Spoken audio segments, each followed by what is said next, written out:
সুপ্ৰভাত সকলোকে নমস্কাৰ আৰু মোৰ ফালৰ পৰা গুড মৰ্ণিং জনাইছোঁ।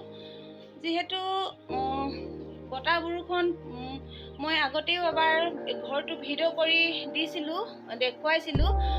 যোৱাবাৰতকৈ এবাৰ তাতোতকৈ অধিক দুগুণ অধিক হৈ গ'ল। যিহেতু ঘৰত থাকিবলৈ নোৱাৰা অৱস্থা হ'ল, ঘৰ একেবাৰে ভাঙি চিঙি লৈ গ'ল। এনেকৈয়ে চব মানে বেৰ ভোন ভাগিলে আৰু থাকিবলৈ জেগা নাইকিয়া হৈ গ'ল একেবাৰে, আৰু গোটেই ঘৰ ভাগি ছিগি গ'ল। মই আপোনালোকক সম্পূৰ্ণ দৃশ্যখিনি দেখাম আৰু দেখুৱাই যাম। কোনো সদাশয় ব্যক্তিয়ে যদি সহায় কৰিব বিচাৰে তেনেহ'লে মোৰ ভিডিঅ'ৰ জৰিয়তে কমেণ্ট কৰিব। কোনো সদাশয় ব্যক্তি যদি আগবাঢ়ি আহিব বিচাৰে, সহায় কৰিব বিচাৰে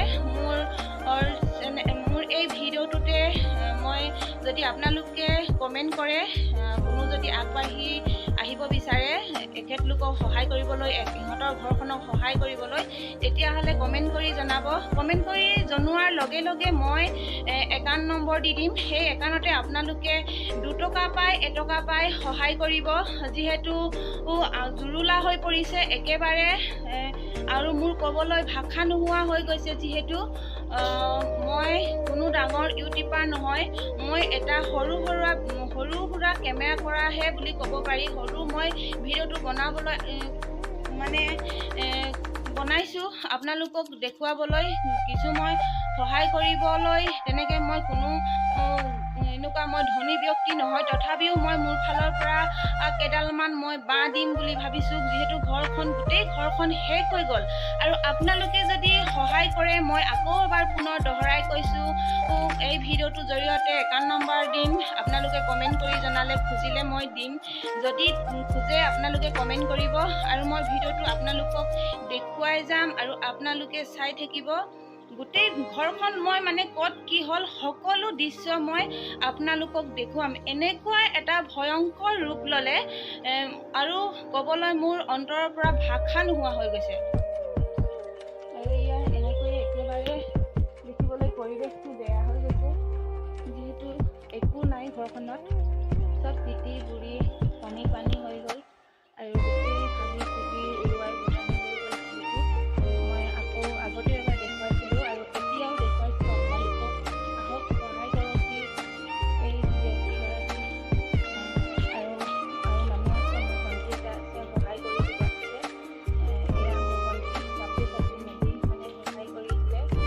তথাপিও বহুতখিনি আৰু কাম আছে কৰিবলৈ, বাকী কৰি আছোঁ, আৰু মই নিজেও কৰি আছোঁ, সিহঁতো কৰি আছে, আৰু গোটেইখিনি দেখুৱাই দিছোঁ। একেবাৰে দেখিবলৈ বেয়া হ'ল। আহক, ওলাই আহক, সহায় কৰকহি। এয়া এনেকৈ কাপোৰবোৰ গোটেই তিতি বুৰি শেষ হৈ গ'ল, পিন্ধিবলৈ এটা কাপোৰ নোহোৰা হৈ গ'ল।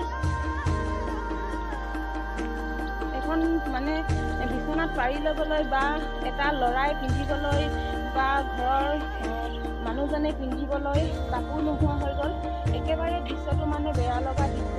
এয়া চব ভাগি চিগি চব সকলো থান-বান হৈ গ'ল। এখন ঘৰ বনাবলৈ হ'লে মানুহক কিমানখিনি মানুহে কষ্ট কৰিব লাগে, আৰু কিমানখিনি কষ্ট কৰি মানুহে এখন ঘৰ সাজে, আৰু সেই ঘৰখন পুনৰ সজাই তুলিবলৈ কিমান কষ্ট কৰিব লাগে, সেয়া আপোনালোকে অনুভৱ কৰে আৰু অনুভৱ কৰক। আৰু নিজেও এখন ঘৰ আপোনালোকে বনাই পাইছে, বা বনাই মেলি ঘৰখন কৰি খাই পাইছে, আৰু আপোনালোকে যদি মোৰ ক'বলৈ একেবাৰে ভাষা নোহোৱা হৈ গৈছে। খুব বেছি মনত মোৰ দুখ লাগিছে, আৰু মই তথাপিও আপোনালোকক সহায় কৰক বুলি, ওলাই আহক বুলি মই ভিডিঅ'টো বনাইছোঁ। আৰু কমেণ্ট কৰি জনাব কোনে কোনে সহায় কৰিব পাৰে। আপোনালোকে কমেণ্ট কৰি জনালে মই দিব পাৰিম, সহায়ৰ সহযোগ আগবঢ়াই দিব পাৰিম, আৰু আপোনালোকে ওলাই আহিব সহায় কৰিবলৈ। এয়া মই দেখুৱাইছোঁ, গোটেই কাপোৰ গোটেই কাপোৰে গোটেই ঘৰখনৰ কাপোৰবোৰ তিতিলে। ৰাতি হোৱা নাই, গৃহস্থ গোটেই ৰাতি হোৱা নাই। মোৰ বাইদেউ হয়, মোৰ এটানীও হয়, মুঠতে ৰাতি শুব পৰা নাই। আৰু এয়া ভণ্টি এনেকৈয়ে কাম কৰি আছে, পুৱাৰে পৰা কাম কৰি আছে। সি নিজৰ ঘৰখনৰ কথা পাহৰি গ'ল, নিজৰ ঘৰখনৰ কথা এৰি দিলে, ইয়াতে আহি এনেকৈয়ে কাম কৰি আছে। আৰু ময়ো কৰিলোঁ বাৰু অকণমান, আপোনালোকক দেখুওৱা নহ'ল, আৰু কৰিম। কৰিবলৈ আহিছোঁ যিহেতু আৰু কৰিব লাগিব। এয়া আমাৰ বাইদেউ মুখৰ পৰা শুনক আপোনালোকে কিমান দুখত আছে। মই ঘৰটো কালি প্ৰথমত ভাবিলে আৰু কোনোবা যদি সহায় কৰিব বিচাৰে সহায় কৰিব। মই যিহেতু দুখীয়া মানুহ, আপোনালোকে পাৰে যদি কিবা এটা